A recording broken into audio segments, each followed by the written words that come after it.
Este problema dice así, hay que trazar una trayectoria hipotética para un cambio de entalpía desde un estado inicial, que es agua sólida, o sea, hielo, a temperatura de -50 °C y 5 atmósferas, hasta vapor a 3 atmósferas y 250 grados centígrados.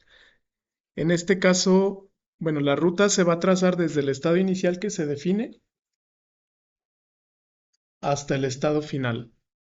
Es decir, bueno, indirectamente yo tendría que calcular el cambio de entalpía, ¿no? Que sería la entalpía final menos la entalpía inicial. Por el valor de entalpía del estado final, no tengo tanto problema, ¿no? Porque lo podría leer de tablas. Sin embargo, el estado inicial, que esto es agua sólida debajo de la temperatura y presión de saturación, esto es un sólido subenfriado. Entonces no existe tabla propiamente para entalpías de agua sólida, ¿no? Por lo que necesitaría yo plantear una trayectoria hipotética. Vamos a ver cómo se plantea. Básicamente aquí el fundamento principal es que yo puedo trazar una serie de etapas intermedias entre H1 y H2 para que en conjunto llegue hasta el estado final, ¿no? Aprovechando que entalpía es una función de estado, solo depende del estado inicial y final. Entonces la suma de todas esas etapas o de los cambios de entalpía de cada una de esas etapas va a ser igual al cambio de entalpía global. Ese es el razonamiento. Eso funciona también con cualquier función de estado, ¿no? Con energía interna, con entropía, con energía libre de Gibbs. Por ahora vamos a usarlo para entalpía. Bueno, para ejemplificar esta trayectoria hipotética, vamos a asumir cuál sería el comportamiento global de cualquier sustancia pura, ¿no? Este es un diagrama de fases generalizado, se puede aplicar para cualquier sustancia. En el diagrama de fases yo tengo en el eje Y presión, en el eje X tengo temperatura y bueno, para diferentes valores de estas dos condiciones se están definiendo regiones donde la sustancia ocupa una fase. Por ejemplo, acá arriba, ¿no? Todos los puntos de temperatura y presión que caen en esta zona de arriba, que generalmente son a presiones altas y temperaturas bajas, esto es fase sólida, ¿no? Nuestro punto inicial del problema sería sólido. Temperaturas y presiones intermedias generan fase líquida, esta es la que me interesa. Y bueno, presiones más bajas, pero temperaturas más altas generan fase vapor. Temperaturas todavía más altas generan fase gas. Yo estaría aquí en el punto 2, ¿no? Entonces el problema indirectamente lo que me está preguntando es, para este proceso del 1 al 2, calcula cambio de entalpía. Sin embargo, como cambian tres valores, en este proceso no es fácil calcular entalpía en una sola etapa. ¿Qué cambia? Cambia la fase de sólido a vapor, cambia la presión de 5 atmósferas a 3 y cambia la temperatura, ¿no? De -50 a 250. Entonces tengo un cambio de tres variables. Lo que se hace aquí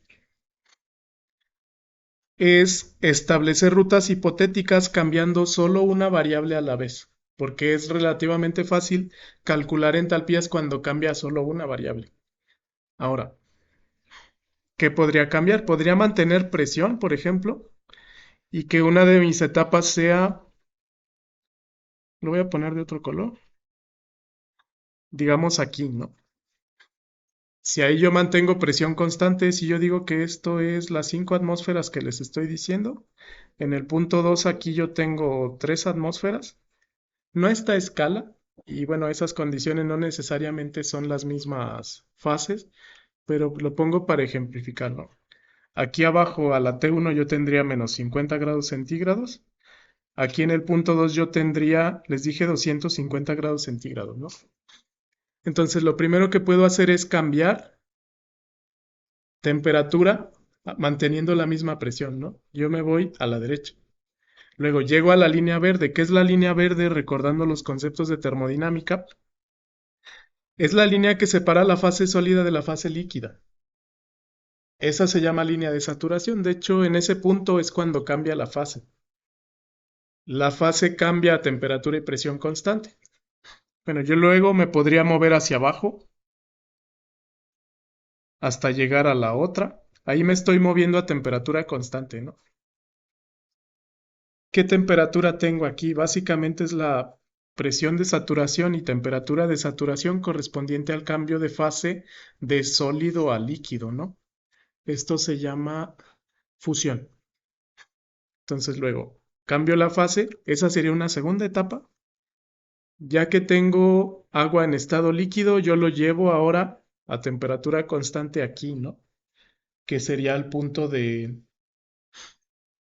evaporación. De nuevo, esta línea azul es la de saturación, separa la fase líquida de la fase vapor. Entonces ahí ocurre otro cambio de fase. Donde toco las líneas de saturación, la verde y la azul, el cambio se lleva solamente de fase a presión y temperatura constante. Ya donde me muevo en una misma fase, por ejemplo aquí de manera horizontal, estoy llevando un cambio de temperatura a presión constante y en la línea vertical estoy llevando un cambio de presión a temperatura constante, ¿no? Luego, en la línea azul, en orden, el líquido saturado se convierte a vapor saturado. Sigo estando en la línea azul, pero ya como vapor. Y luego la idea sería ese mismo vapor llevarlo a la nueva temperatura porque es sobrecalentado y a la nueva presión. Entonces se hacen otras dos etapas. Lo puedo hacer aquí una etapa y acá otra etapa. En conjunto, esas etapas representan la trayectoria hipotética.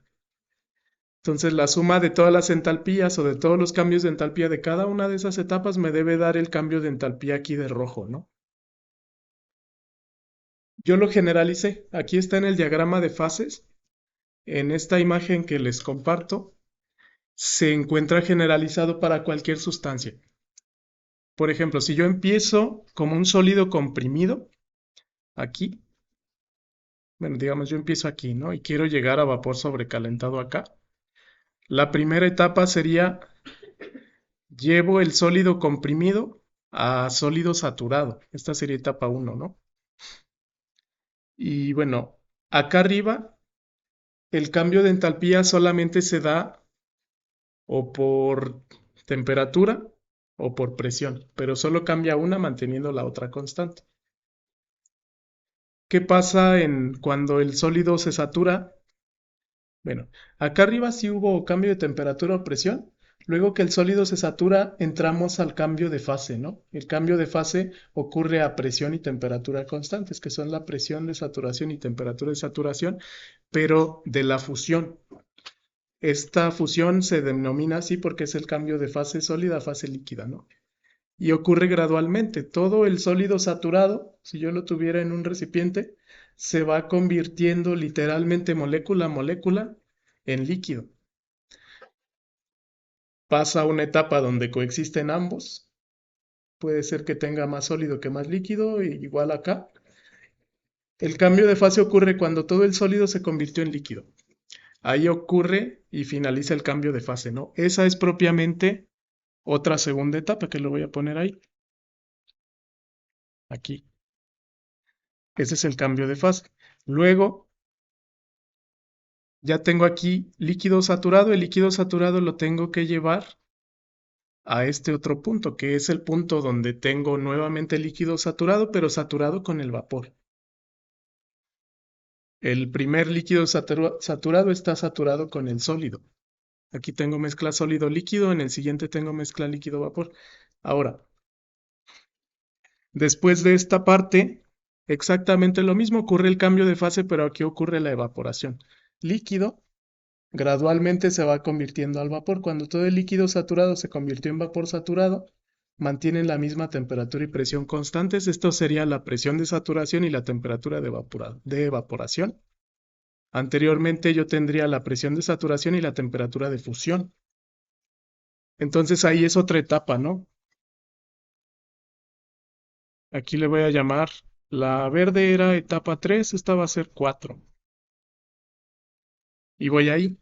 Y finalmente, el vapor saturado se calienta y puede que se le cambie la presión y se lleva al estado final que es vapor sobrecalentado. La trayectoria hipotética sería esa. y siempre ocurre en orden. Por eso puse así la imagen. Siempre, si quiero llegar de sólido comprimido a vapor sobrecalentado, siempre tengo que pasar primero, llegar al punto de saturación, luego hacer el cambio de fase, luego otra vez llegar al nuevo punto de saturación, hacer cambio de fase y llegar al estado final. En orden, esos son los puntos. Si yo requiriera, por ejemplo, solamente llegar a líquido comprimido, las etapas son 1, 2 y 3. Si yo requiriera, por ejemplo, también funcionan a la inversa. Pasar de líquido comprimido a sólido comprimido, las etapas son 3, 2, 1. Igual, si yo quiero de vapor sobrecalentado a sólido comprimido, las etapas son en orden descendente, ¿no? 5, 4, 3, 2, 1. Esta figura para eso sirve. Como regla general, la entalpía que yo tengo aquí se le llama calor sensible, porque no hay cambio de fase, ¿no? Aquí cambia la temperatura y puede también cambiar la presión o solo una de las dos. Por ejemplo, para delta H2, que es un calor con cambio de fase, se llama calor latente. Ahí no cambia ni temperatura ni presión, pero sí cambia fase. Pasa lo mismo para delta H3, como sí cambia temperatura y presión, esto es un calor sensible. También esto sería sensible, igual con 5. Y estos de arriba son latente. El delta H4 es latente, el delta H5 es sensible otra vez. Entonces, en conjunto, ese orden de etapas es lo que me va a dar la trayectoria hipotética. Es la misma información que tienen en el diagrama, pero me parece más fácil entenderlo de manera lineal, ¿no? ¿Cómo plantean una trayectoria hipotética? Básicamente, expresen primero una entalpía del proceso global de la siguiente forma. Pongan el estado inicial a la izquierda. Aquí mi estado inicial es agua. Le voy a poner H2O sólida porque es hielo. Agua. En el estado de agregación sólido, a la temperatura que me da inicialmente son menos 50, ¿no? Y está a 5 atmósferas. Bueno, luego va a pasar a agua, vapor. Le voy a poner V. A 250, pero 3 atmósferas. Ahora, bueno, esta es la etapa global o general. A partir de estas vamos a expresar una serie de etapas intermedias que en conjunto sumen la global. Primero, identifiquen qué estado tiene el inicial y el final, ¿no? Esto yo sé que es vapor sobrecalentado. Con la figura lo podría saber. Y esto yo sé que es un sólido comprimido, ¿no? Entonces estoy ejemplificando las etapas de la 1 a la 5 de acuerdo a lo que les acabo de explicar. Ahora, hay que llevar esto en orden como lo marca la figura. Hay que llevar sólido comprimido al punto de saturación o al punto de fusión. Luego otra vez ese líquido calentarlo, luego otra vez un cambio de fase, ¿no? ¿Cómo conozco los puntos de saturación, de fusión y de evaporación? Para esto tenemos una tabla. Bueno, la tabla que tenemos es esta. B1 del libro de Felder dice datos selectos de propiedades físicas. Aquí yo puedo leer, entre otras, el nombre del compuesto, fórmula, peso molecular. Esto es gravedad específica. Es el cociente de la densidad de la sustancia entre la densidad del agua a 4 grados centígrados, que vale 1000 kilogramos por metro cúbico. En la siguiente columna es temperatura de fusión. M viene de melting point, pero esta se reporta a una atmósfera. En general cambia con la presión, ¿no? El cambio de entalpía de fusión también a una atmósfera. Cambia con la temperatura y cambia con la presión la entalpía de fusión. Me reportan temperatura de ebullición, calor latente de ebullición también. De nuevo, estos cambian con temperatura y presión. Aquí se reportan a una atmósfera todos los valores. Me dan temperatura crítica, presión crítica, entalpía de formación. No confundir F con fusión. Este es para reacciones químicas. Y delta HC significa no es condensación, la C es combustión. Si tienen duda al final de esta tabla, está la nomenclatura. Bueno, son muchas hojas, aquí está, ¿no? ABCD, por ejemplo, bueno, aquí está punto de fusión a una atmósfera, calor de fusión a la temperatura de fusión a una atmósfera, etcétera, ¿no? La H es la de formación y la C es la de combustión, como les estoy diciendo. Aquí lo que voy a usar por ahora es TM, que es temperatura de fusión, y TB, que es de evaporación. La del agua yo la sé, pero de todos modos la vamos a usar, ¿no? Sabemos que el agua a una atmósfera evapora a 100 grados centígrados y congela a 0 grados centígrados. Lo vamos a corroborar aquí, ¿no? Por ejemplo, aquí está 0 como TM, temperatura de fusión. Este es el calor que requiere para poder fusionar. Se requiere, esto es de fusión, sí. Ajá, la fusión como tal se define como el paso de un sólido a un líquido, ¿no? Que se funde. Entonces se requiere absorber esta cantidad de energía, son 6.0095 kilojoules por mol. 100 grados centígrados es la temperatura de ebullición, 40 es la entalpía de evaporación. Entonces, ¿cómo uso esos datos? Esos datos físicamente, relacionando con la figura que estábamos viendo aquí, bueno, me dicen exactamente a qué temperatura ocurren estos cambios. Aquí la T de saturación para la fusión es 0 grados centígrados, ¿no? Y acá la T de saturación para la evaporación es 100 grados centígrados, entendiéndose que esto es una atmósfera también. Y de hecho estos valores, si utilizamos la tabla B1 de Felder, siempre van a ser a una atmósfera. No tengo reportados a otras condiciones. Esos son los valores. Entonces el hielo funde a 0 grados centígrados y el agua evapora a 100 grados centígrados, ¿no? Aquí yo también podría leer cuánto vale el cambio de entalpía para esta parte. Para aquí, el delta H de fusión a esa temperatura, leído de la tabla, es 6.0095, ¿no? Entonces lo voy a anotar aquí, 0095 y son kilojoules por mol. Para el otro, aquí, esto es el delta H de evaporación y es el otro valor, ¿no? Es el de 40.656, delta HB. Le puse B grande por boiling point, pero le pongo V, 4656. Y estos son kilojoules por mol. Lo que está de verde es la evaporación, lo que está de rojo representa la fusión, ¿no? Entonces esos valores me dicen cuánta energía hay que retirar al agua para que yo fomente un cambio de fase. Al hielo, entonces, por cada mol de hielo, un mol de hielo son 18 gramos de agua, el peso molecular. Por cada 18 gramos de hielo necesito adicionar más o menos 6.0095 kilojoules de energía para que cambie de sólido a líquido. Así interpreto esos valores.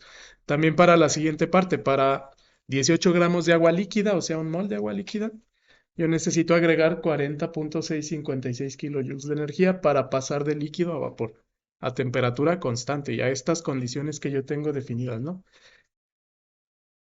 Entonces, con base a esto, yo puedo calcular también los valores de entalpías.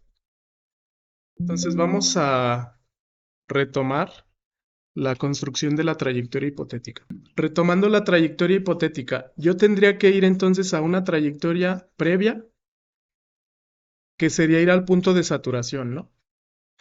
¿Cuál es el punto de saturación? Agua sólida.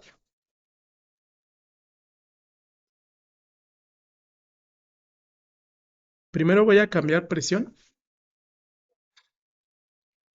o temperatura. Podría cambiar cualquiera de las dos. Bueno, en esta primera etapa se permite cambiar solo una de las variables. Puedo cambiar o fase o temperatura o presión. Como yo sé que esto es un sólido comprimido, primero tengo que llegar a sólido saturado, ¿no? Entonces de inicio o cambio temperatura o cambio presión, pero una tras otra, no simultáneamente. Entonces la trayectoria iría, vamos a decir que agua sólida a menos 50 grados centígrados y yo lo quiero llevar a una atmósfera. ¿Por qué a una atmósfera? Porque yo conozco la entalpía a esa temperatura, ¿no? Específicamente a una atmósfera. Si fuese a otra presión, bueno, yo necesito calcular a qué temperatura se está llevando ese cambio de fase y cambia el valor de entalpía. Depende de la temperatura. Si yo tengo el diagrama de fases, ¿lo puedo hacer? Ese cambio de fase, por ejemplo, de sólido a líquido está representado por esta línea verde.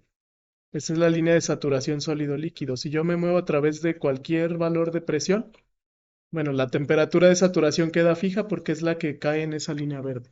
Indirectamente estoy viendo el diagrama de fases real de de la sustancia. Entonces, vamos a cambiar primero presión, ¿no? Esta sería la primera etapa. Ahí yo ya cambié presión. En esta primera etapa, que sería etapa uno, bueno, yo tengo un cambio de entalpía uno que lo puedo calcular a partir de la definición de entalpía. Esto aplica para sólidos o líquidos. Yo sé que entalpía equivale a cambio de energía interna más el cambio de presión-volumen, ¿no? Así se calcula en general entalpía. Ahora, como estoy cambiando presión, aquí hay una regla general. Delta U generalmente no es función de presión. Cambia mucho con la temperatura, pero no cambia con presión. Matemáticamente esto se escribe así: derivada parcial de energía interna respecto a presión tiende a ser cero, pero el cambio de energía interna respecto a temperatura es mucho mayor a ese cambio de energía interna respecto a presión, ¿no? Matemáticamente así se escribe. O sea, energía interna no cambia con presión, pero sí con temperatura. Como aquí solo estoy cambiando presión, se puede calcular esto como volumen específico. Aquí sería volumen específico por una diferencia de presiones. Aquí suponiendo que el volumen específico es constante, ¿no? Ese volumen específico es la inversa de la densidad, que podría determinar yo a partir de la tabla B1, considerando,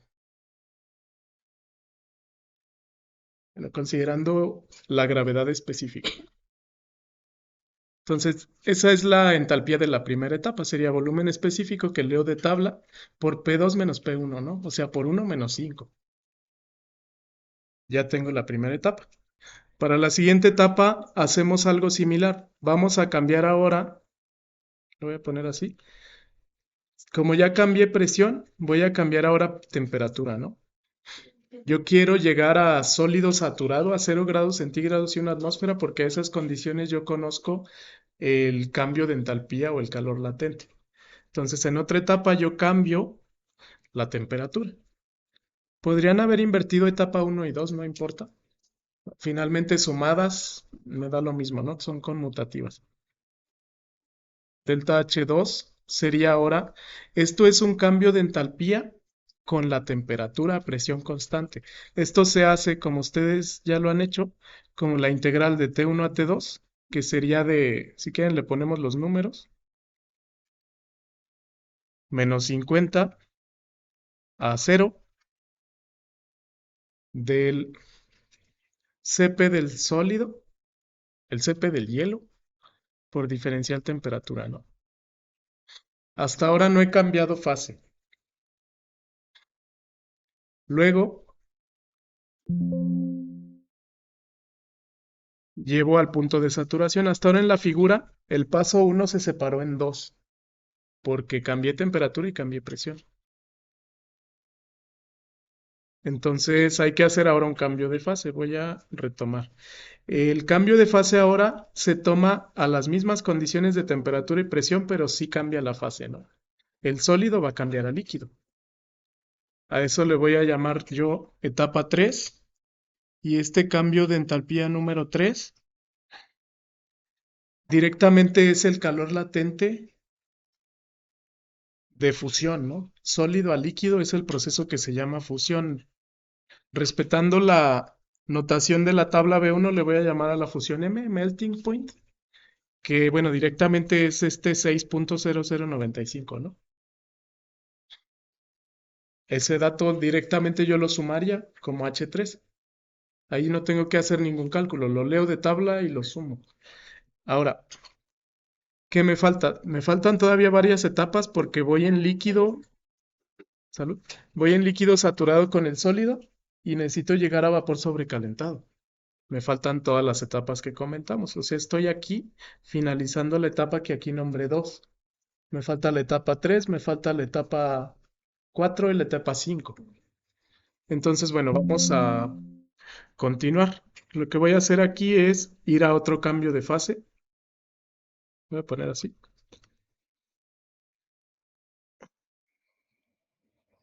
Yo requeriría ahora un calor sensible, ¿no? El paso 3 fue un calor latente, el uno y el 2 fue sensible. La siguiente etapa requiere ir de líquido a líquido también, pero a 100 grados centígrados. Aquí cambio temperatura porque yo necesito ir al valor de evaporación. Todavía es líquido saturado, aquí no cambio la fase. Lo que cambié fue 100 grados centígrados, ¿no? Entonces a esto le voy a llamar yo etapa número 4 y este delta H4 va a ser, como es un cambio de temperatura solamente, de agua líquida, yo lo puedo calcular como la integral de T1, 0 grados centígrados, a T2, 100 grados centígrados, de Cp, pero ahora de líquido de T. Hago esta integral y al final voy a sumar todo, ¿no? Voy ahí. Entonces ahora yo tengo agua líquida, 100 grados centígrados y una atmósfera, hasta agua vapor a 253 atmósferas, ¿no? Me falta cambiar temperatura, presión y fase. O sea, mínimo me quedan 3 etapas todavía. Ahora para la siguiente etapa, yo puedo cambiar la fase, porque ya estoy en el punto de saturación donde el agua está en estado líquido saturado, ¿no? O sea, al final de esta etapa número 3 o flecha verde. O sea, yo estoy aquí. Todavía no empieza el cambio de fase, apenas llegué al punto de saturación. Lo siguiente es que esto cambie de fase hasta vapor. Entonces eso es propiamente la ebullición. Entonces aquí lo voy a cambiar a vapor. Y a esta etapa le vamos a llamar etapa número 5. El cambio de entalpía de esa etapa 5 va a ser solamente el calor latente de evaporación, que de acuerdo a la tabla B1 para el agua es 40.656 kilojoules por mol, esta parte. Entonces voy ahí. Sería 40.656 kilojoules por mol. Ya terminé la etapa 5. Me falta llevar este vapor que ahorita está saturado a vapor sobrecalentado, pero además cambiarle la presión, ¿no? Entonces, otra etapa debería de ser esta. Lo voy a poner así. Bueno, ahí está alineado. La 5 es la flecha de abajo, la 6 va a ser la flecha de arriba. Ahora, aquí es indistinto cuál cambio, ¿no? O cambio temperatura o cambio presión. Voy a cambiar primero temperatura. 251 atmósfera. Y a eso le voy a llamar yo etapa número 6. La 5 era esto. Aquí hubo un cambio de calor ahora sensible. No hay cambio de fase, de vapor pasa a vapor, pero cambia su temperatura, ¿no? Entonces delta H6 se calcula como la integral desde la temperatura 1 hasta la temperatura 2, que son 250 grados centígrados, de el Cp, pero ahora del vapor, diferencial temperatura. Los Cs se pueden leer de la tabla B2 del Felder. En un momento lo leemos para hacer este cálculo. Me falta una etapa, todavía no termino. Necesito cambiar ahora presión, ¿no? Presión la puedo hacer en una etapa única, que va a ser la etapa 7. Para ir del estado 6 al 7 es este. Y ahí ya terminaría. Aquí 7. Entonces, el cambio de entalpía número 7, aquí hay una cuestión. ¿Cómo calculo esta parte? ¿Es el cambio de entalpía de un gas? sin cambio de temperatura, pero con cambio de presión. Usualmente para gases ideales, de hecho las tablas de Felder consideran todos los gases ideales para CP, usualmente esto es cero. ¿Qué estoy diciendo? El cambio de entalpía de un gas con la presión es cero, a temperatura constante. Similar a lo de acá, ¿no? El cambio de entalpía de un sólido y de un líquido con la presión no es cero, es el volumen específico por el cambio de presión. Entonces, esto se podría calcular igual, ¿no? Aproximadamente cero, pero esto porque el volumen específico de un gas, como tiene una densidad usualmente muy pequeña, el volumen específico tiende a ser también casi cero. Entonces el cambio de entalpía se aproxima como cero. Y bueno, ya terminé la trayectoria hipotética, ¿no? Voy de la etapa 1 global a la etapa final. Aquí yo tendría el estado inicial, agua sólida, y el estado final, agua a vapor, pero sobrecalentado a otra presión, ¿no? La suma de todas las entalpías, de la 1 a la 7, me debe dar H total. O sea, esto es una sumatoria. Es la sumatoria de los cambios de entalpía de cada una de las etapas. Y significa cada etapa. O sea, H1 más 2 más 3 más 4, así hasta el 7. Y ese sería el cambio de entalpía de esta parte. Vamos a calcularla numéricamente. ¿De dónde obtengo los valores de entalpías? Bueno, aquí, para la primera etapa, yo requiero volumen específico, ¿no? Para la etapa 2 requiero CP del sólido. Los calores latentes ya los tengo del TH3 y del TH5 son latentes de la tabla B1, pero me faltan los CPs de sólido, líquido y vapor. Y a su vez me falta el volumen específico. Vamos a empezar por delta H1. El volumen específico se puede calcular de manera relativamente fácil, considerando la gravedad específica. Lo voy a generalizar para cualquier sustancia. El volumen específico, bueno, ustedes saben que es el cociente del volumen de la sustancia por unidad de masa, ¿no? Esto tendría unidades en el sistema internacional, metros cúbicos, que es volumen, y kilogramo, que es masa, ¿no? ¿Cómo determino volumen específico? La tabla B1 del libro de Felder no reporta directamente volumen específico, pero reporta algo que se llama gravedad específica. Eh, bueno, se van a dar cuenta que para el agua es 1 y tiene lógica. Es 1 exactamente porque, generalizando, esta gravedad específica es un cociente. Aquí noten que me da dos temperaturas de referencia. Esto es un cociente del valor de densidad de la sustancia entre densidad del agua. Y bueno, específicamente la densidad de la sustancia a 20 grados centígrados y la densidad del agua a 4 grados centígrados. ¿Por qué se toma a 4 grados centígrados el agua? Porque a esa temperatura exactamente la densidad es 1000. Sería 20 grados centígrados entre densidad del agua a, la voy a sustituir por 1000 kilogramos por metro cúbico.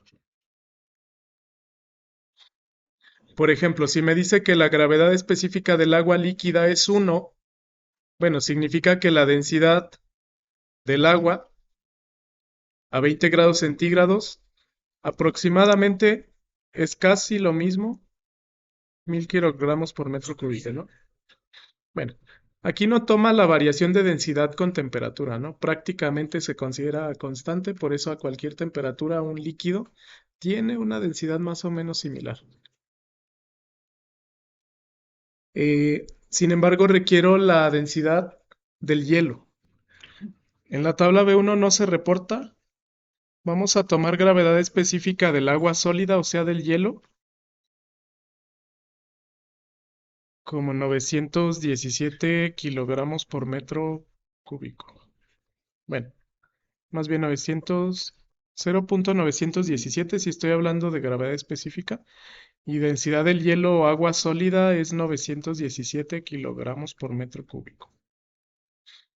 Ahora, con eso yo puedo calcular volumen específico. La idea es que si ustedes tienen gravedad específica de una sustancia con densidad del agua, o sea, multipliquen esa gravedad específica por 1000 y van a obtener la densidad de la sustancia como 917, por ejemplo, en este caso, kilogramos por metro cúbico.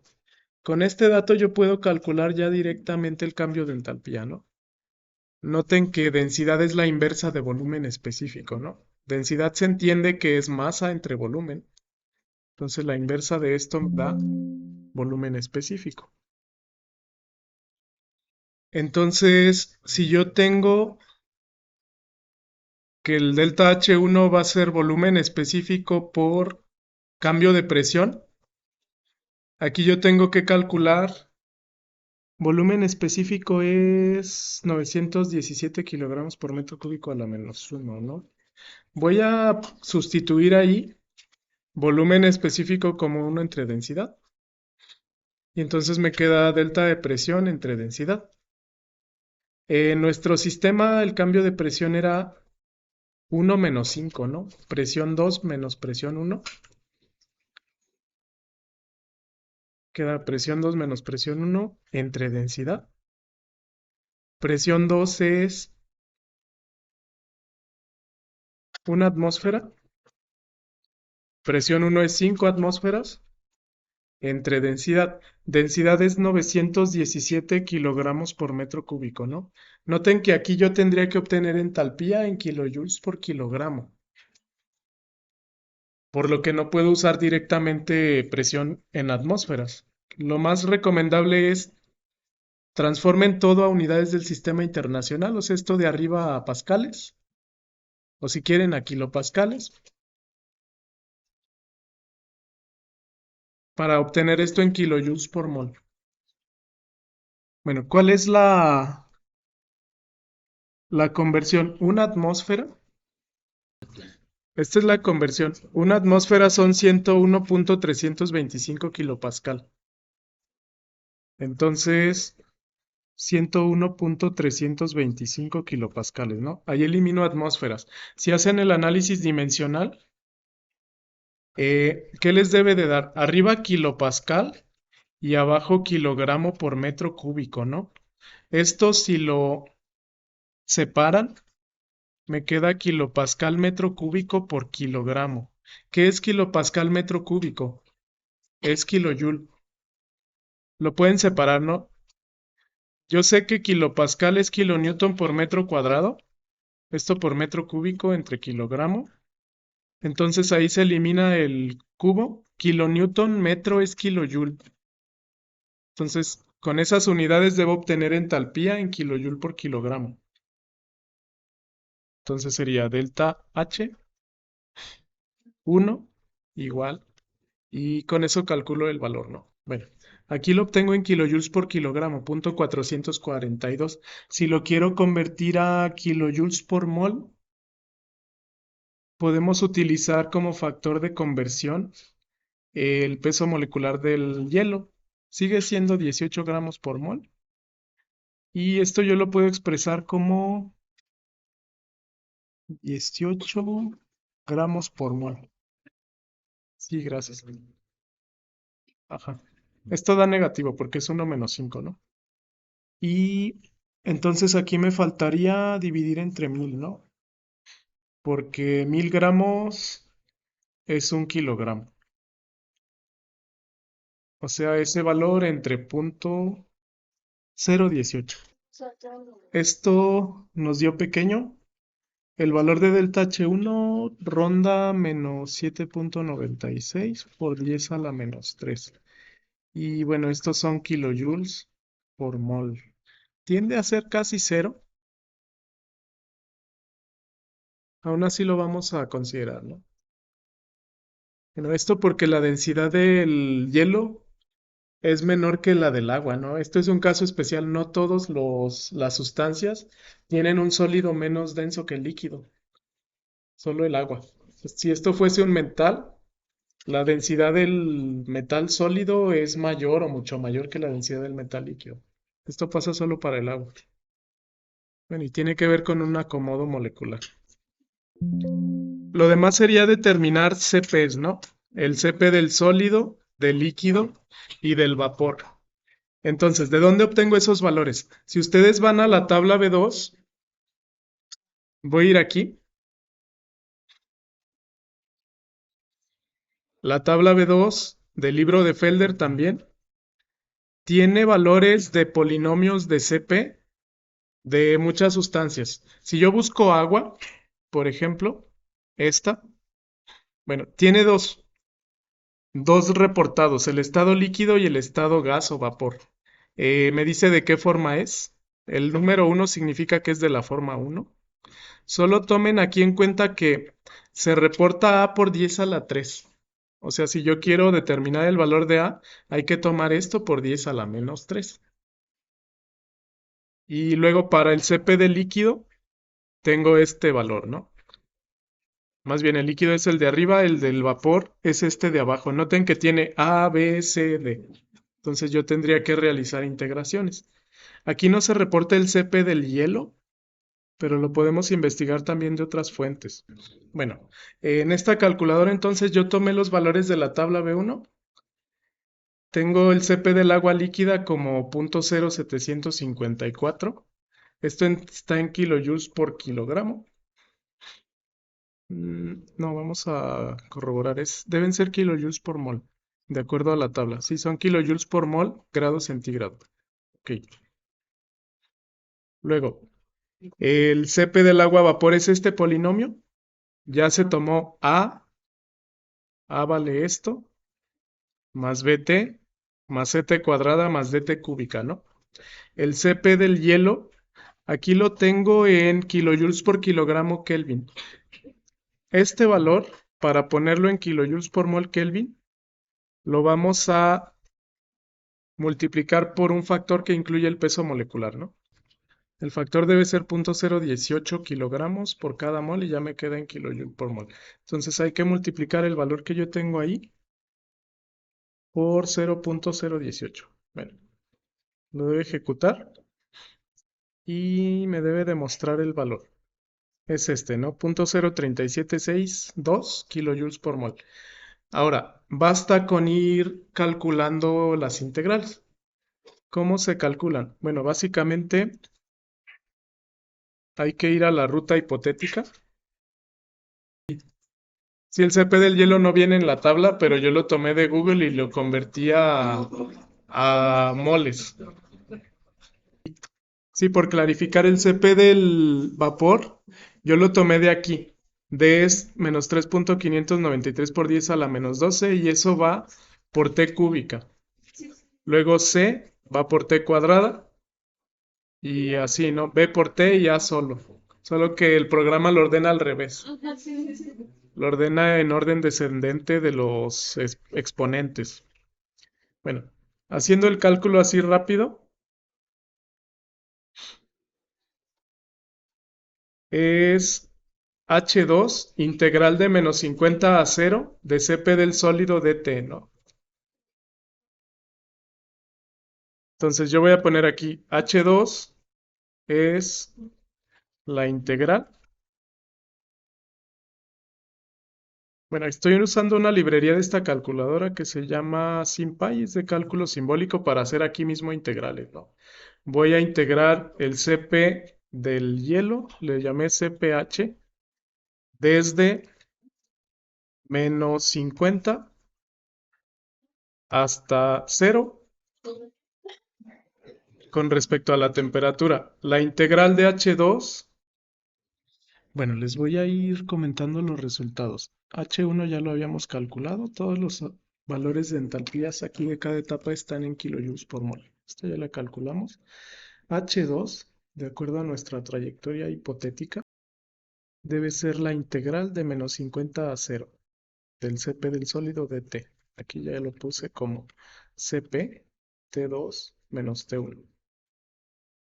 Bueno, el resultado debería ser 1.88 kilojoules por mol. H3 ya la tenemos fija, que debe ser el valor de entalpía de la fusión. Esta de tabla ya la habíamos visto como 6.0095 kilojoules por mol. Aquí está. H4, rápidamente. es esta etapa. Es la integral de 0 a 100 del Cp del líquido dt. El Cp del líquido ya lo tenemos, como lo vemos acá. 0.0754 kilojoules por mol. Entonces, de 0 a 100 me queda Cp 100 menos 0, ¿no? Este es el valor.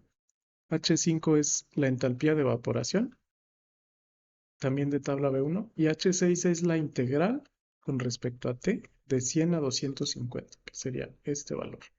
Ya introduciendo aquí el polinomio del vapor, que es este, el valor de la integral les debe dar 5.23.